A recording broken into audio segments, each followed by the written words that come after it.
हरि बोलो, हरि हरि बोलो, हरि हरि बोलो जी। कैसे हैं आप सभी? मेरे लड्डू लाडू कन्हैया केशव, मेरे बिहारी लाला, मेरे गोपू लाला की असीम कृपा से आप सब बहुत अच्छे होंगे जी। आशा करती हूँ आप सभी मेरे लाला लाली की सेवा में मगन मस्त होंगे। इनकी कृपा का, इनकी लीलाओं का आनंद हर पल हर क्षण ले रहे होंगे जी। तो मेरे लाला का, लाली का देखिए भोग लग चुका है, आप भी दर्शन करिए। आज भोग में है दाल चावल और सीताफल की सब्जी जी। तो आज का जो विषय है बहुत ही अहम विषय है। आज की जो चर्चा है, देखिए थोड़े दिन बाद से ही नवरात्रि शुरू होने वाली है। अब नवरात्रि शुरू होने पर लोगों के मन में बहुत प्रश्न आ रहे हैं कि लाला लाली की सेवा कैसे होगी, और यदि सभी लोग घर में उपवास रखते हैं पूरे 9 दिन का, तो लाला लाली को भोग कैसे लगेगा। तो आज जो हम इसी विषय पे चर्चा करेंगे। शुरू करते हैं अपने व्लॉग को। हरि बोलो, हरि हरि बोलो जी। तो देखिए सबसे अहम प्रश्न कि लाला लाली को भोग क्या लगेगा। फिर बात आती है कि घर में नवरात्र में जो कलश स्थापना होती है वो होती है, तो घर में सभी लोगों का उपवास रहता है। तो देखिए सबसे पहली चीज कि लाला लाली का कभी भी कोई उपवास नहीं होता है, क्योंकि मेरे भैया तो बहुत छोटे हैं, बहुत मासूम हैं। और मैं हमेशा कहती हूँ 6 महीने से भी बालक जो होता है उससे भी कोमल बच्चों की तरह लाला लाली की सेवा हमें करनी होती है। तो देखिए जी, तो सेवा कैसी होगी लाला लाली की 9 दिन। तो देखिए सबसे पहली चीज, देखिए लाला लाली का कभी भी कोई भी उपवास नहीं होता है। यहाँ तक कि एकादशी में भी हम लोग लाला लाली को पूरा प्रॉपर भोग लगाते हैं, और लाला लाली का कभी कोई भी उपवास नहीं होता है जी। तो अब प्रश्न आता है कि घर में सभी लोगों का यदि 9 दिन उपवास रहेगा तो लाला लाली को भोग क्या लगेगा। तो देखिए यदि 9 दिन आप लोगों का, घर के सारे ही सदस्यों का आप लोग उपवास रखते हो, तो आपको क्या करना है, जो भी आप फलाहार बनाइए। फलाहार में जैसे आपने आलू बनाया, कूटू की पूड़ी बनाया, साबूदाने की खिचड़ी बनाया, खीर बनाया, तो वो ही भोग आप लाला लाली को लगाइए। क्योंकि देखिए भोग यदि आप चाहें तो आप दाल चावल का भी बना सकते हो, खिला सकते हो लाला लाली को, लेकिन फिर उसके बाद प्रश्न आएगा कि वो भोग जो है वो क्योंकि घर में सभी का उपवास है, तो फिर वो भोग कौन खाएगा। और भोग, एक एक कण भोग का बहुत महाप्रसादी होती है लाला लाली की। तो ये तो घोर मतलब शब्द भी नहीं है कि कितना महापाप होगा कि लाला लाली को भोग लगने के बाद में फिर वो वेस्ट ना जाए और वो उस भोग का क्या हो। तो इसलिए आप जो भी भोग प्रसादी बनाओगे, जो आप व्रत का भोग बनाओगे, आपको वो ही भोग लाला लाली को खिलाना है। जैसे मानिए कूटू के आटे की पूड़ी बनाइए, और देखिए आपको जो रूटीन बना लेना है वो कुछ इस तरीके से बनाना है कि सुबह जल्दी आप लाला लाली की पूजन अर्चन करिए, उनको जो भोग लगाइए वो सर्वप्रथम भोग मैं हमेशा कहती हूँ दूध का भोग लगेगा। दूध के भोग के बाद में आप जो भी नाश्ते में बनाते हो, मानिए मूंगफली के दाने आपने बनाए, मखाने बनाए, खिचड़ी आपने साबूदाने की बनाई, आलू बनाया, तो आपको क्या करना है जी कि लाला लाली को जैसे आपने वही नाश्ते में भोग लगा दिया। लेकिन ऐसा ना करिएगा जैसे बहुत सारे लोग क्या करेंगे कि सुबह उन्होंने खा लिया फिर उसके बाद वो शाम को खाते हैं, तो वो आप ऐसा कर सकते हैं, लेकिन लाला लाली को ऐसा मत कराइएगा।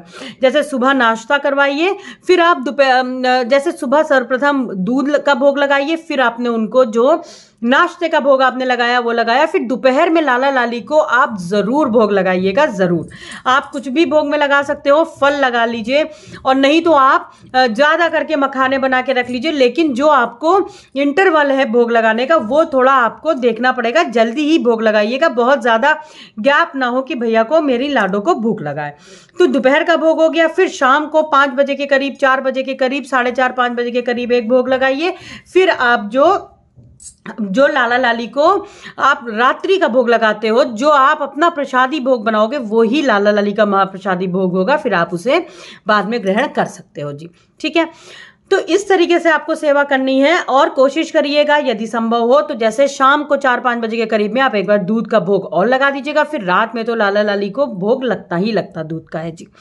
अच्छा, फिर बात आती है कि एक कुछ प्रश्न भी मैं लोगों का देख रही थी कि भैया लाला लाली को, भैया को हमें कहाँ पे विराजमान करना है नवरात्रि में। तो देखिए नवरात्रि में जहाँ पे लाला लाली का विराजते हैं उनके मंदिर में ही आपको उनको विराजमान करना है।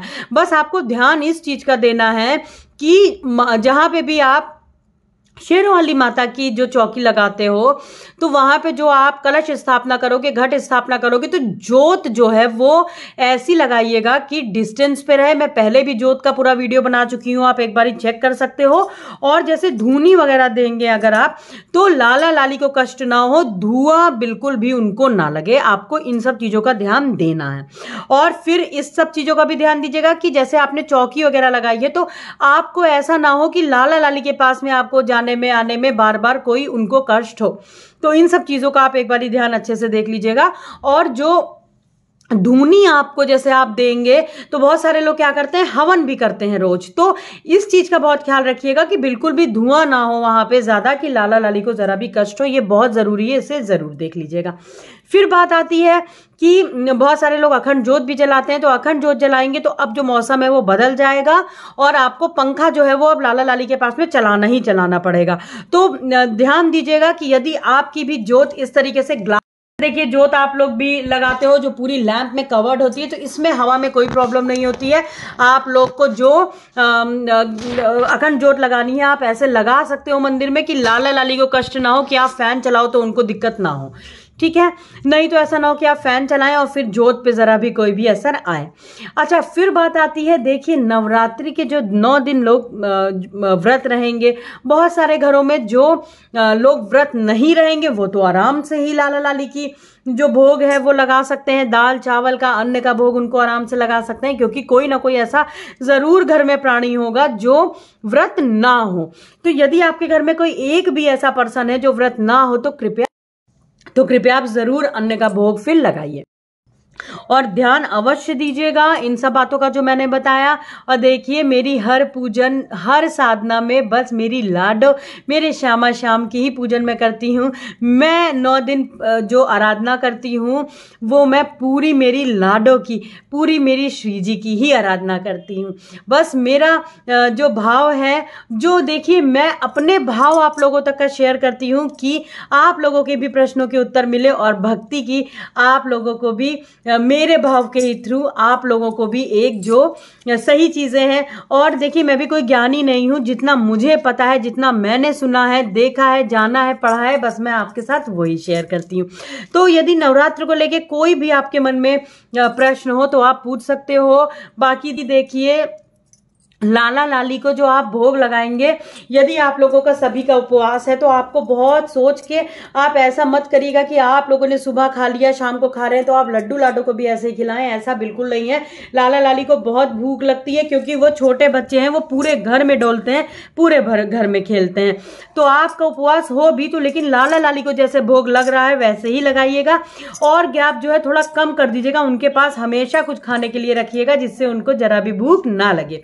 आशा करती हूं आप सभी को आपके प्रश्नों के उत्तर मिले होंगे। वीडियो अच्छी लगी है तो लाइक कर दीजिएगा, चैनल को सब्सक्राइब कर दीजिएगा, बेल आइकन जरूर प्रेस कर दीजिएगा, जिससे मेरे लड्डू लाडो की आने वाली वीडियोस की नोटिफिकेशंस आप तक तुरंत पहुंच जाए, जल्दी पहुंच जाए। आज के लिए बस इतना ही, मिलते हैं अपने दूसरे व्लॉग में बहुत जल्दी। हरि बोलो, हरि हरि बोलो, हरि हरि बोलो जी, राधे राधे जी, हरि बोल।